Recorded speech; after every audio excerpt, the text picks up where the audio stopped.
it's that if you do adopt these technologies early and you kind of you get going on them early and actually truly believe in them and try to implement them into your and mold them into your business plan, and whatever your business does, then you tend to reap a little bit more benefits there.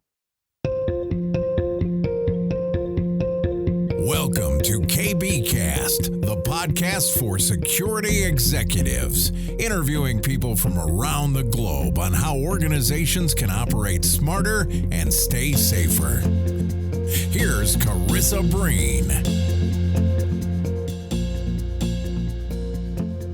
Dustin, welcome to the show. I'm really excited to have you here because I know that we want to be talking about a lot of things that people are chatting about in the industry, in particular emerging technology. We are going to dive into the specifics around a report that was deployed. But before we get into that, we always like to start our show off with talking about you and your journey. So can you please walk our listeners through where you started to where you are now? Yeah, absolutely. I hope this doesn't go too long. But so I basically, I kind of started my career in IT about 20 years ago, and actually ended up in between kind of going from IT to cybersecurity. I actually joined the United States military, and I was stationed in Fort Meade, Maryland, where I was then put into cyber operations. So it's kind of where I shifted from IT over to specifically cybersecurity. Since then, I've basically been working with different companies, different United States Department of Defense and other entities like that, in order to do some training on cybersecurity as well as conducting penetration tests. And ensuring that as far as cybersecurity goes, we're keeping on the same page as this is going to sound weird, but keeping on the same page as the bad guys, so that we actually understand what the threats are, the current threats are today, and where we really need to focus on for tomorrow. That's really interesting. I mean, I've had a fair few people in terms of guests on the show, especially when it comes to the United States, that have worked in the military that's then crossed over into the private sector. Have you seen sort of like a massive difference between how we're doing things in the private sector versus in the government, military, or anything like that? Or has there been like a lot of lessons learned as well? No, I think that, especially in the United States, they do a really good job of connecting with private industry within the United States. So the United States government, if they find that there's an issue or they know of a specific breach, they usually do a really good job of reaching out to a company, or a person or whoever it is, and letting them know that, like, hey, this is an issue. Not only that, but of course we have NIST over here in the United States as well, where they release documents that are, basically government mandated, but they work really closely with the three-letter agencies like the NSA and the CIA in order to kind of help build frameworks and other documentation to ensure that companies are staying safe and are practicing good cyber hygiene.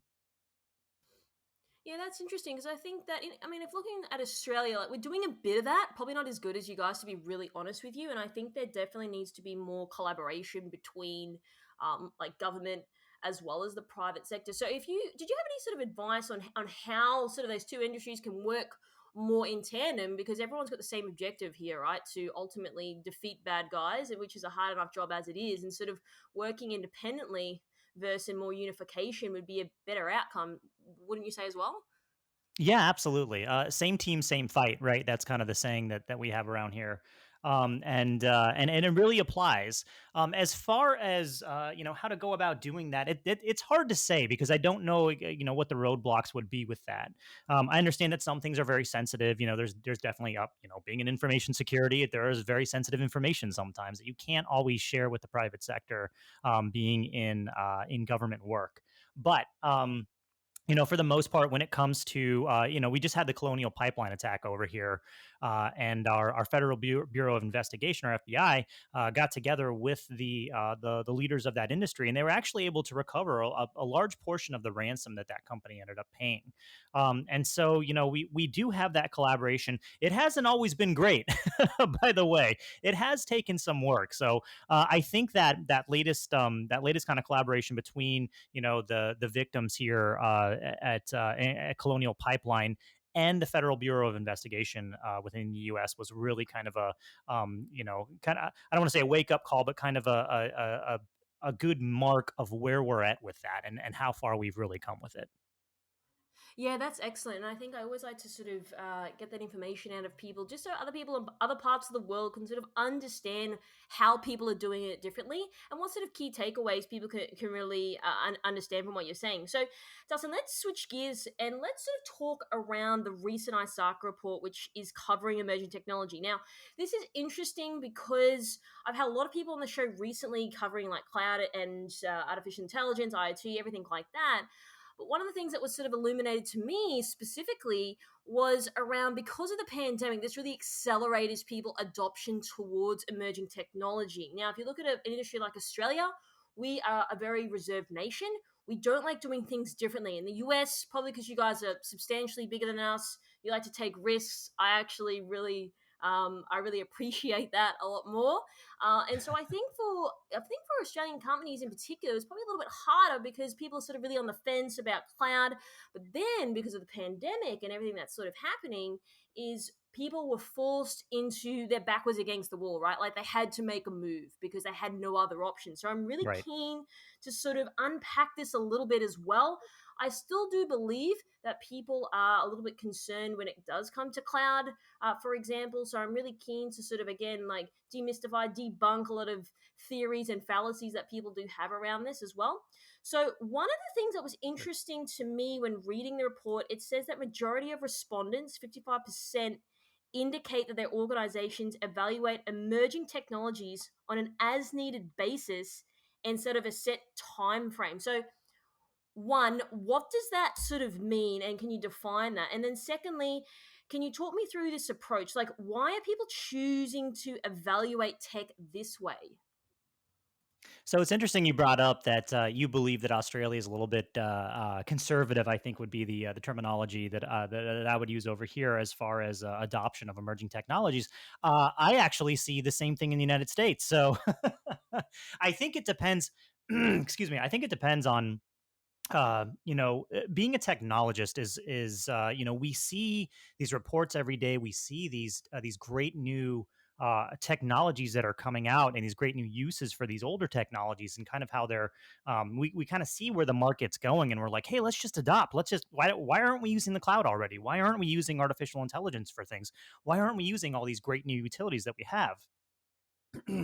Excuse me. And I think that the answer lies somewhere in understanding that for a really long time IT has been there. Business was there first, right? And IT kind of helped business go faster. Now and helped enable business. Now we kind of see a shift in IT actually causing business to happen. So it's no longer IT is in the room with business. It's now business and IT are in the room together and they need to learn how to work together. And that's really the way that I see it. And the way that this report really kind of reflects that as well. And I think that the catalyst here with COVID-19 is that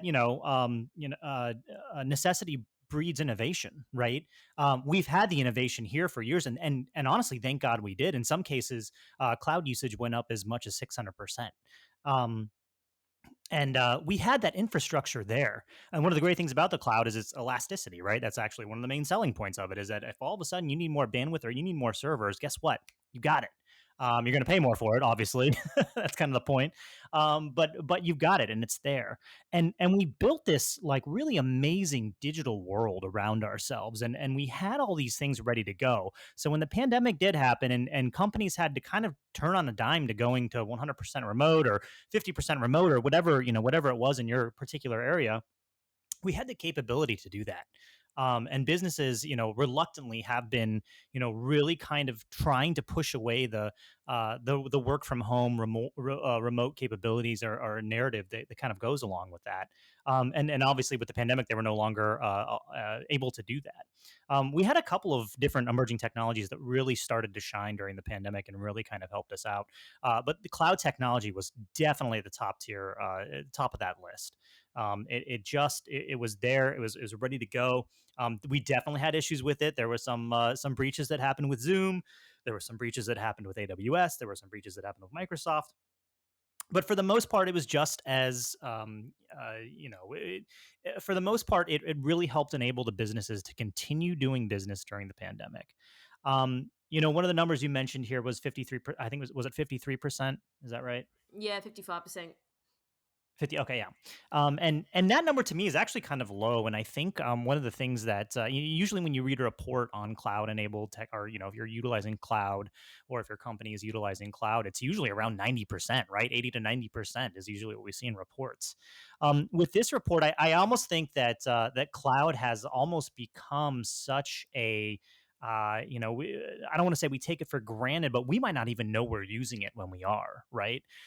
So we have all these great capabilities, and we utilize our phones. And there might be a company out there that uses something like Microsoft 365, which is technically a software as a service, which is technically a cloud service, right?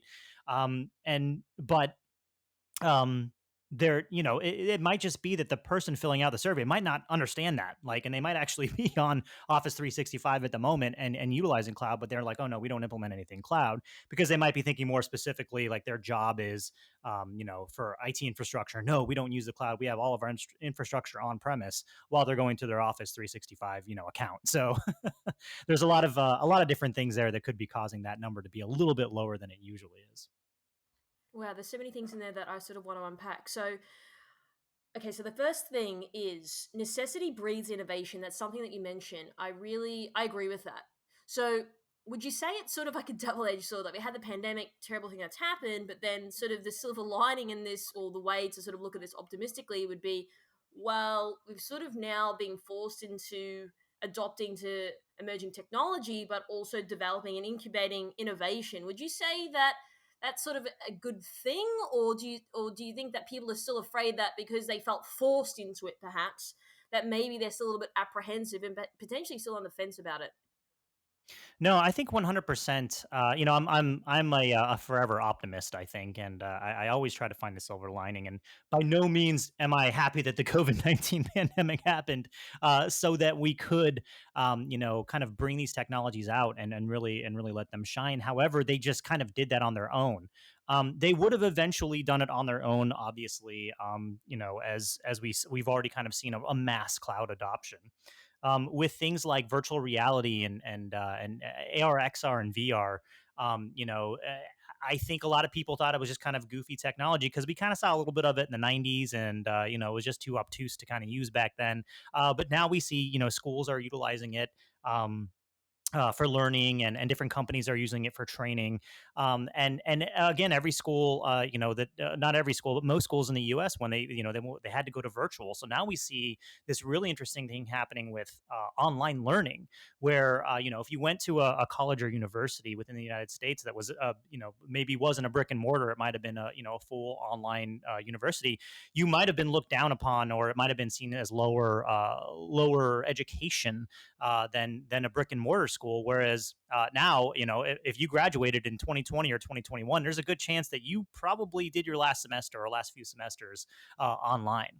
So you're right. It's kind of leveling this playing field a bit, of this older establishment and our constructs behind that, our kind of mental constructs of how we view things.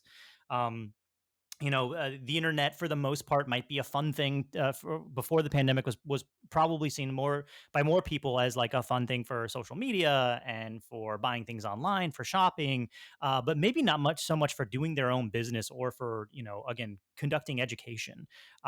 Whereas now, again, the field's been leveled. It's like, nope, that's exactly what we had to do in 2020 and 2021, and it's kind of continuing. It depends really on the region that you're living in. We have places in the U.S. that are going in and out of lockdown or quarantine, and there are still students and teachers who are coming down with illnesses, maybe not COVID-19 specifically, but are still having to teach or attend classes virtually, and they can do that now. It's not oh nope, I got to stay out, I got to be in quarantine for 2 weeks because I don't know what's going on. It's no, you can actually continue to do your work. Now that can be a good thing or a bad thing. Instead of getting 2 weeks off, maybe you you have to go in and work instead. But again, if you're capable, most people do want to work, right? So yeah, it's hard to say. It is hard to be happy about something like this. But yes, I think it definitely made more people understand not just the benefits of technology and emerging technology, but also it was a learning curve, but it had to happen really quickly. And so now we're at this new level where we're all kind of returning back to whatever the new normal is. Um, and it's really kind of companies are taking a good hard look at their bottom line and being like, wow, we actually kind of saved a lot of money by not having a building where people were coming in using electricity. The employees saved time, money, and sanity by not having to drive in traffic and not having to make their commutes every morning. So it kind of worked out really well for a lot of people. Now there are definitely some negative effects from that.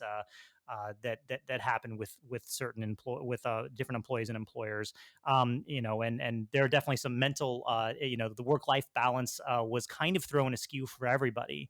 But now that we're returning and kids are returning to school and most people are returning to work, I don't see why we wouldn't kind of continue on with something like working from home on a regular basis. Maybe not 5 days a week, but who knows, half the week, or maybe you can just choose to come into the office if you need to or not. Yeah, you're absolutely right. And I think one of the things as well is we don't have enough perspective. Like we haven't operated like this before, ever before. So I think we don't have enough data points to really assess, is this good? Is it bad? Like what does Right. that sort of look like? But I guess as we sort of traverse into this new way of operating this sort of modern digital work from anywhere sort of approach, I guess people will sort of work that out. But one of the things that I observed was when the pandemic first emerged, so to speak, a lot of people then sort of jumped on Zoom very, very quickly. Now, one of the things that was interesting, do you believe that it was a lot of market hype in terms of, well, everyone's on Zoom, I've got to be on Zoom? Like, obviously, you've got Microsoft Teams and stuff like that, but that was probably the Mhm. predominant player. But then what happened, which you sort of spoke about before, is that there was a lot of vulnerabilities in that. And then they fixed that and that was all fine. But would you say that a lot of companies didn't do accurate due diligence or any sort of in depth vendor analysis on Zoom, perhaps because everyone sort of had it? So it made sense that maybe it was okay. But again, that's sort of following a crowd mentality when in fact there were issues with Zoom initially, which they fixed. But I think from my point of view, there's a lot of hype around stuff in the market, and then people naturally just adopt to it. And would you say that Right. that's probably a similar sort of impact then with cloud, or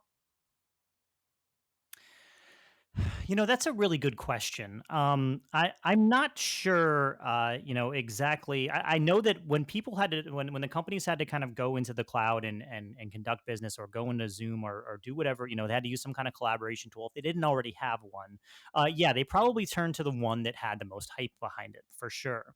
Now, yes, we had issues that were found in Zoom. We had security vulnerabilities that were found in different cloud platforms.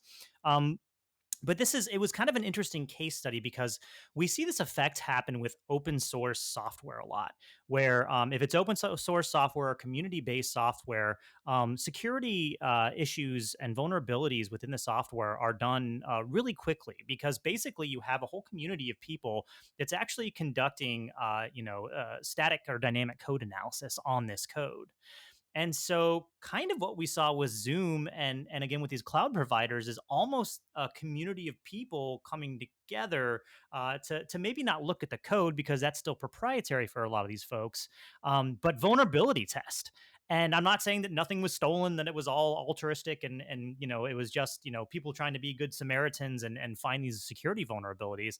But there were a lot of security vulnerabilities found, and Zoom was actually pretty responsive. I think the first security vulnerability they had was a lot of their communications they weren't encrypted, and so somebody either wrote a white paper or did an expose on it and said, oh yeah, look, like I can totally look at this stream that I wasn't invited to because it's unencrypted. I can see what these people are saying to each other. Um, and I think Zoom had that turned around within at least a week. It was a very quick response and kind of an impressive response on their end. On the cloud, on the cloud side of the house, Amazon, the big players, Amazon, Google, Microsoft, they usually do a really good job of vetting their own software. But again, the way that hackers usually win is because they know something that the software developer doesn't know, or they know something that the vendor doesn't know. Um, and one of the big things with that is everybody thinks differently, right? So if you release something like this to a group of people, or all of a sudden a group of people are really really interested in security testing or doing whatever, there's going to be a lot more results from that, right? Because you're going to have a lot different minds thinking about it than the people who necessarily designed it to do what it was supposed to do. So we kind of saw, again, it was kind of this interesting, I don't want to say open source, but it kind of had that same effect as open source software, where all of a sudden now everything was, these major platforms that some, select hackers might have been interested in, or select nefarious actors might have been interested in, but now all of a sudden everybody was using it, so now we're all 100% interested in it. It's kind of like the PC Mac debate. 20 years ago, if you were using a Mac computer, you probably weren't going to get hacked because there was really no vulnerabilities or hacks for it, because nobody's really using Macs, right? I'm dating myself 20 years. It's probably more like 30 years. But once MacBooks kind of became a really popular item, now there are vulnerabilities for MacBooks, and there are exploits for Mac OS X. So it's kind of that same effect that's happening, where once we see mass adoption happen on something, then it becomes a target. Yeah, you're absolutely right. Yeah, I do remember people talking about Macs, and yeah, I was definitely an early adopter to Macs as well. So on that front, now cloud enabled technologies were definitely the front runner, and I think some of the things you've just illuminated today, like the hype around it, the marketing around it, like people are just naturally probably adopting to it, and I think the number on that was 53% adoption rate. So given that cloud computing has been available for like a decade, it's somewhat surprising that perhaps only that number, and I think you sort of said that at the start, like is still pretty low, right? So I kind Yeah, of envision that number would be higher, due to it being around for a long period of time, due to the nature of what happened last year in terms of, catastrophic events. And right. I'm keen to sort of explore like why that number wasn't higher, because I mean, a lot of things you just spoke about before with Zoom, for example, is that mass adoption. It's people talking about it, it's getting communities involved, and then you become that target. So I'm really keen to sort of explore that a little bit more. Yeah, absolutely, and yes, those numbers are that's a low number, for sure. And as I kind of mentioned earlier, it might be that the person taking the survey might be using cloud and just not realize it. Right? We kind of have that take it for granted effect that happens because there is so much mass adoption for it. Now, going back to cloud's been around for cloud has actually kind of been around since 2006. I think is when the phrase was kind of coined by Google, and it's really kind of been ramping up ever since then. And we see this weird thing happen with emerging technologies, such as cloud, that's been around since 2006. Another emerging technology that we work with a lot is blockchain, which has been around since 2008, 2009, maybe even earlier, depending on what you believe to be blockchain and what you don't believe to be blockchain. There's definitely some literature from the 90s on time stamping and hashing different pieces of data, so you could kind of cobble that together into something that might resemble blockchain. IoT, that phrase, I just did a talk on that today. That phrase has been around since 1999, believe it or not. And so we have these emerging technologies, and I'm sorry, AI. How could I forget that? AI has been around for, I mean, since the 70s, right? We've always kind of had these, if not in science fiction, then in science theory for sure. We always had these dreams of machines that were on the same level as us intellectually, and so we have all these technologies that are really starting to come to fruition, and really kind of starting to come into adoption more than anything else. And I think with that adoption is the hype that's kind of built into it, and you get these hype cycles that kind of happen with these things where you see your competitor using it, or your company sees their competitor using it and says we need to adopt now. And it kind of goes back to your original question about the reticence of somebody to adopt something new, which is kind of, oh, let's stay back and watch other people do this and see how it works for them.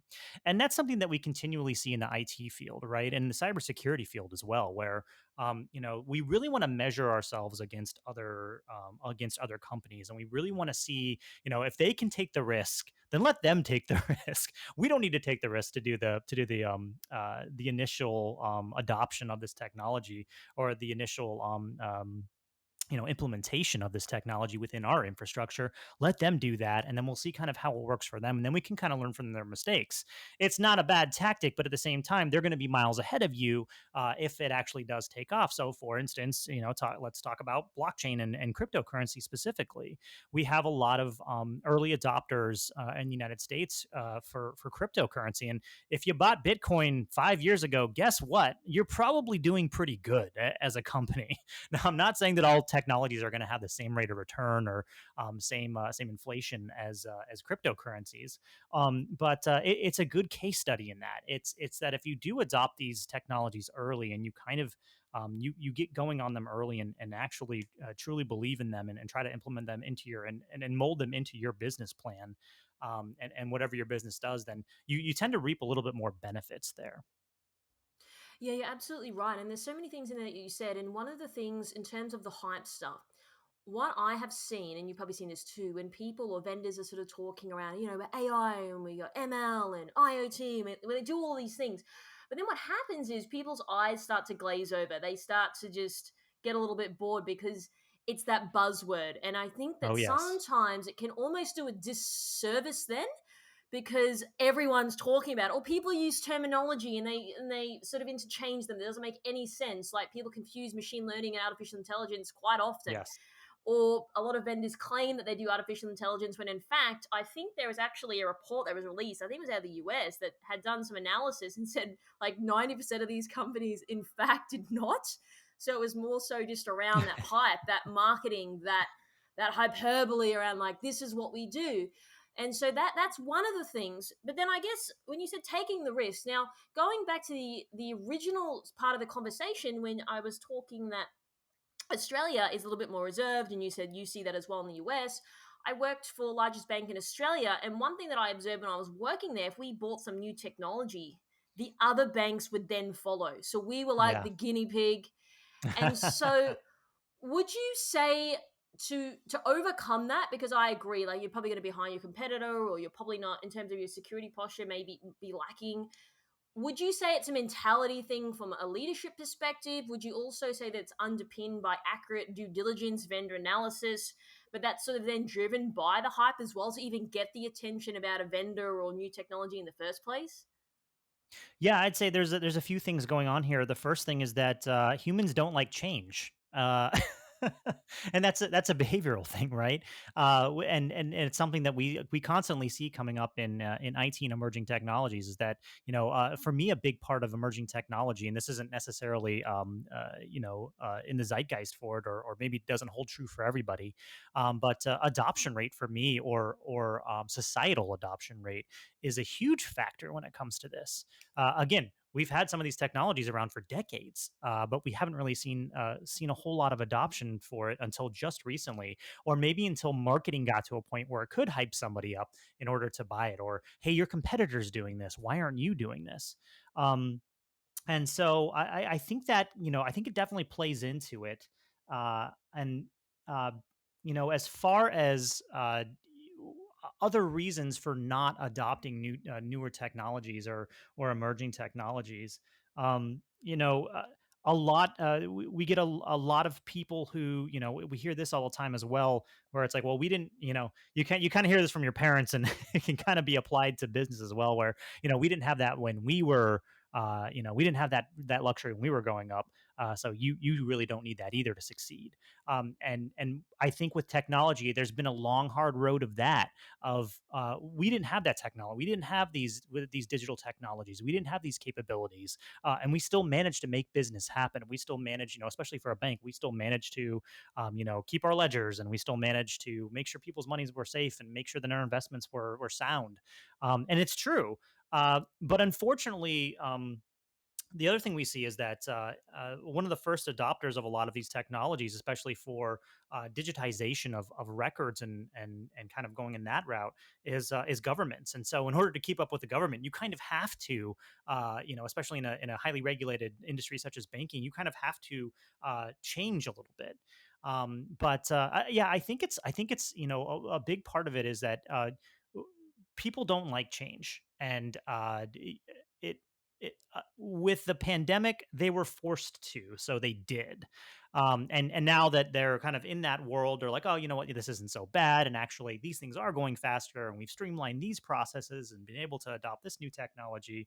But there are still some other things like with crypto. Again, I keep going back to cryptocurrency just because it's a really good example of this.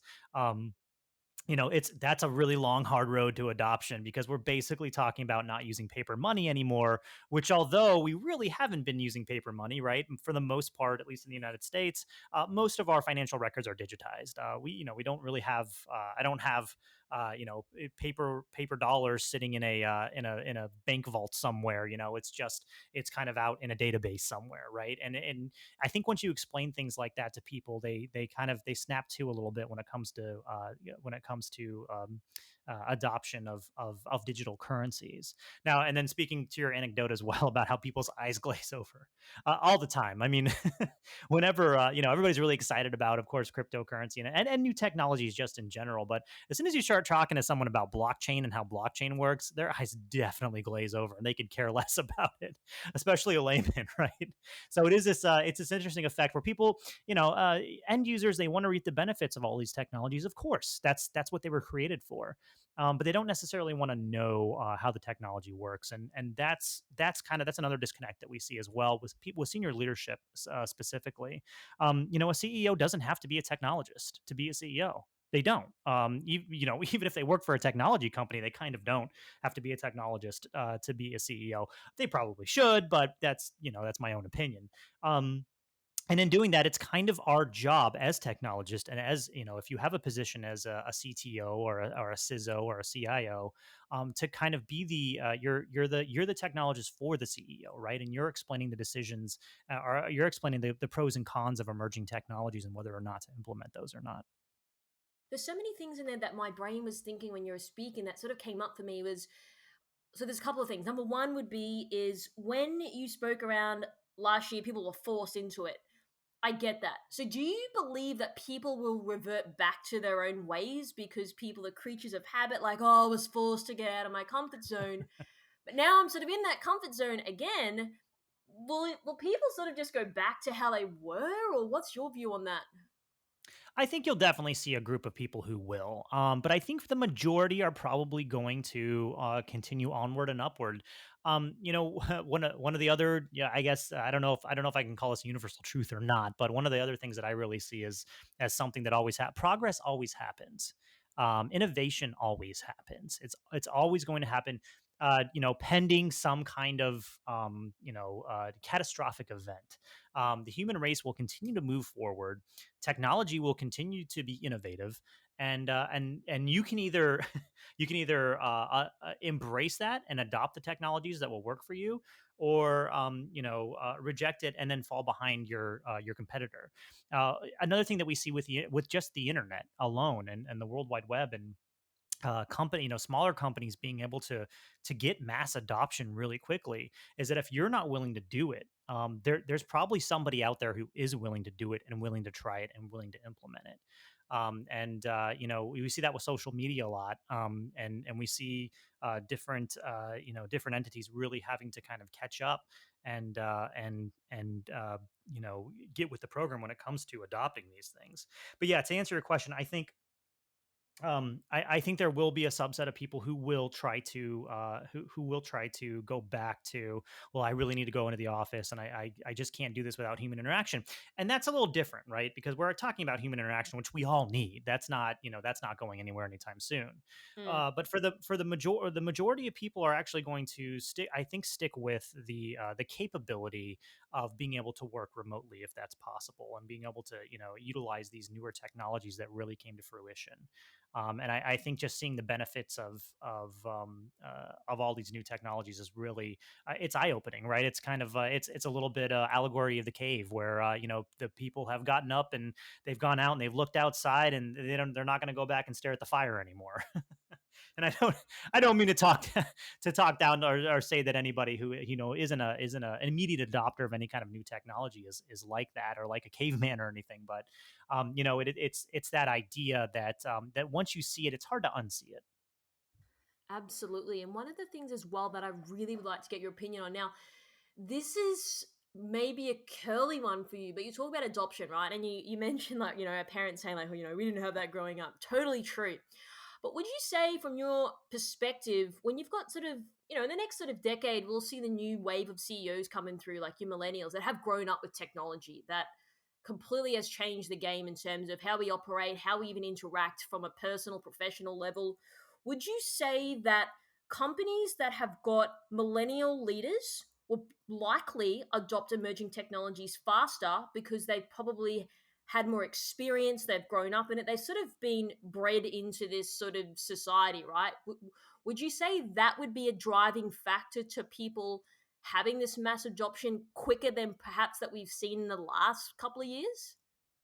Yeah, I think it could, but I also want to say, just to caveat that a little bit. Yes, millennials, some of the older ones haven't, but the younger ones have kind of grown up with technology and the internet kind of always being there, right? And then the next generation, forget it. Like the millennials kids are already using smart devices and smartphones, and talking to Alexa and talking to Google, right? In their houses, and having it play music and having it play games with them. So they're on a totally different level, even the millennials. With that being said, I don't necessarily think that there is a age. An age demarcation between somebody who's willing to adopt new technologies and somebody who's not. We see uh, occupational psychologists and people who run different studies on workplaces, and kind of how teams function. And we see time and time again that the more diverse your team, gender wise, age wise, race wise, the more agile your team is going to be, the more innovative your team is going to be. And I think that holds true across the board. So I don't necessarily think it's an age thing. I do understand what you're saying, though. I do think that, yeah, maybe millennials will be more likely to take that risk, or maybe there'll just be less risk when millennials are really kind of coming into their own when it comes to, or coming into being CEOs. And then again, Gen Z is gonna wipe us all. So they're gonna be so ready to adopt new technologies that it'll make our heads spin. Oh my gosh, you're so right. I think yeah, it's definitely not an age thing. It's just probably more so just that era, like how people have grown up, that they're used to that perhaps. So I was just really, yeah, just definitely keen to just explore like what that actually means. But I think the other side of that is, yes, people are adopting emerging technologies, but then there's the other side of that in the report that says like only 13% either have like no plans to implement cloud enabled technologies, or don't even know if they will ever implement them at all. So why do you think this is the case? So this is sort of, now we're going on the other side of people perhaps being totally adverse to it. Sure. Um, and we saw, really interesting about this survey is that with the data, we saw a lot of I don't knows for things, and that's okay because we're talking about emerging technology. So there's not a lot known, right? Especially when it comes to something like quantum computing. Like, you don't know, and guess what? The theoretical physicists don't know either. That's kind of the whole that's the whole thing with quantum computing. But I'll digress on quantum for a second here and get back to your question. Um, the I don't know for adoption of something like cloud, which has been so you could say classically adopted. It's been so, so prominent in today's society, and it's kind of everywhere you look. Even if you're not going to adopt it within your within your enterprise or just within your home business or whatever it is you're using, if you got a smartphone, guess what? You're using cloud technology. So we kind of see this. I think it might be, a little bit of a misconception on what cloud technology is as well, because we kind of see. I run this emerging technology advisory group at ISACA, and it's about 8 or 9 of our members who are volunteers, excellent people, really sharp on different emerging technologies and implementations thereof, and they kind of talk about this new ecosystem that we have, where yeah, you can be using cloud, but guess what? You're probably using some form of machine learning in that as well. You're probably using some form of software defined networking. You're probably, there's this new digital ecosystem that's being built out of all these emerging technologies. Um, and as far as why somebody would say that they weren't going to adopt cloud, maybe they're getting ready to retire, or maybe they just don't see it in their future. Maybe they have a tried and true way of doing things. We have a lot of IT auditors at ISACA, and sometimes the old Excel spreadsheet is kind of their the way that they work, and that's it. And it gets the job done and it works, and it's just kind of the system that they have. So do they really need to adopt cloud technology? Maybe not, especially if they're a consultant and they just kind of go in and they can just send emails off, or write up their reports, send their emails off, and that's really all they need to do. Maybe they just don't need cloud technology. So it could be the size of their companies, or the size of of their workplaces, or the need. They might not need to host massive amounts of data, which is another thing that we see with cloud. So when people sort of saying like in the report, like I don't know, where do you think that sort of stems from a little bit more in terms of? I think one of the things that you mentioned before, they don't necessarily know that they're using it technically. So a lot of these things are embedded in everyday things that we use that might not be so obvious. So would you say that that's probably more that there's a lack of understanding there, perhaps? There could be a lack of understanding, and I think that's kind of what our respondents were getting at. And to me, that was actually a really amazing positive thing that happened, because I think we have a lot of experts, specifically in the cybersecurity field, who are kind of afraid to say that they don't know what something is. And of course, in that, they lose a little bit of expertise, right? If they don't if they don't ever know, or they don't ever ask, then they won't ever learn, right? And so it was kind of this amazing thing, because usually, and I know you've been in IT, and I know that any ITs out there will know that we always have an opinion about something. If we're saying we don't know, then we really must not know. And I think that admission to, I don't want to call it ignorance, but that admission to not necessarily knowing or understanding is a big step forward, just for our field in general. And it was kind of amazing to me. And again, the proper answer for quantum is yes, you don't know. Again, none of us do. It's a very new technology. It's a very theoretical technology as well. There's the jury's still out on whether it's actually going to come to fruition or not, even in the next 100 years. And that's coming from theoretical physicists. So you have this really interesting uh, kind of admittance to, especially when it comes to emerging technology, maybe not fully understanding it, or maybe you understand it a little bit, but you don't understand it enough to actually make a judgment call on it.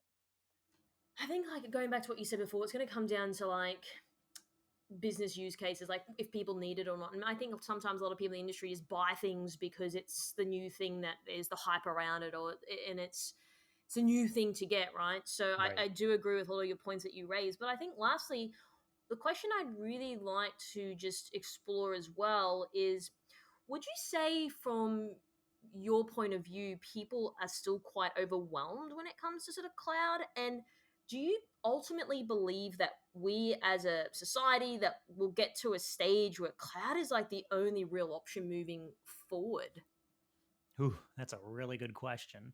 Um, yes, I think people most certainly get overwhelmed with cloud, and I think that's true for most technologies, and I think one of the main takeaways I'd like for people to come away with from our discussion is that although these technologies are emerging, again, they've been around for a long time, and they're still kind of based on the same technologies that we've been using since the 70s, with the exception of quantum computing, which again is years, if not decades, if not centuries away from actually again coming to fruition.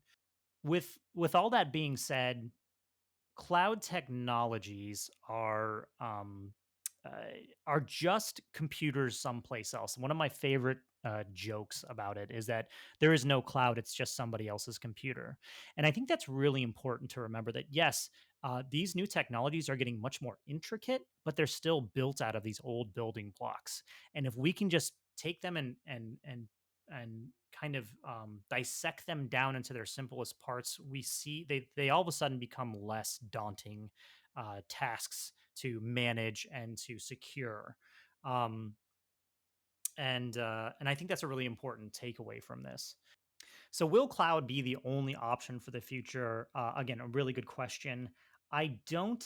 I don't know if we'll ever get rid of the on-premise server. I don't, specifically when it comes to, really, really sensitive information. Are we really going to trust that to kind of go out to these different services and servers out there somewhere, right? We don't even know where they're physically located. I find that very hard to believe. However, that could be my own bias, kind of, thinking about how that kind of information is managed.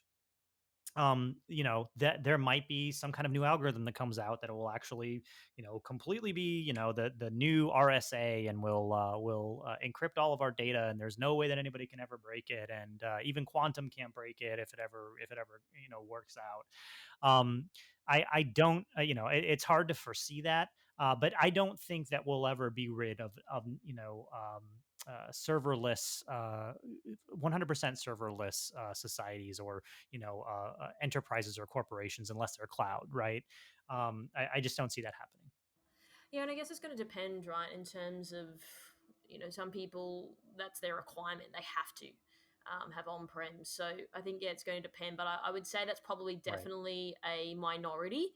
But I guess we'll see, right? Like, who knows? Maybe someone comes out with something amazing that we never see on-prem ever again. But again, it's Right. going to come down to the company, the business case, what people actually require it for. Again, people don't want to even adopt it at all. So I think I think a lot of things that you shared today is interesting. Yes, about the technologies, but probably even more so around people's thinking, how they approach things, how do they go about adopting new technologies as well. So I really appreciate you spending the time today, and to really dissect a lot of things that I Absolutely. believe people in the market do have questions around. I think it's really important to have these conversations to really demystify a lot of the questions people do have around cloud, and know that these things aren't all bad, and these things can actually be quite advantageous if you implement them correctly. So really appreciate the time, Dustin. If people perhaps have a question that I didn't ask you today, even though I asked you a lot of questions, how can they go about getting in contact with you? Yeah, I'm on LinkedIn. More than happy to take questions on there. Just shoot me a message. I get questions all the time. So and I'm usually pretty decent about responding on LinkedIn. So I think LinkedIn would be the best way to get in contact with me.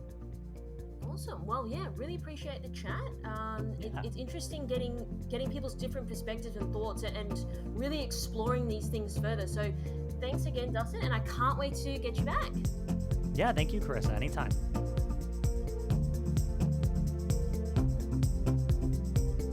Thanks for tuning in to KB Cast, the cybersecurity podcast for executives.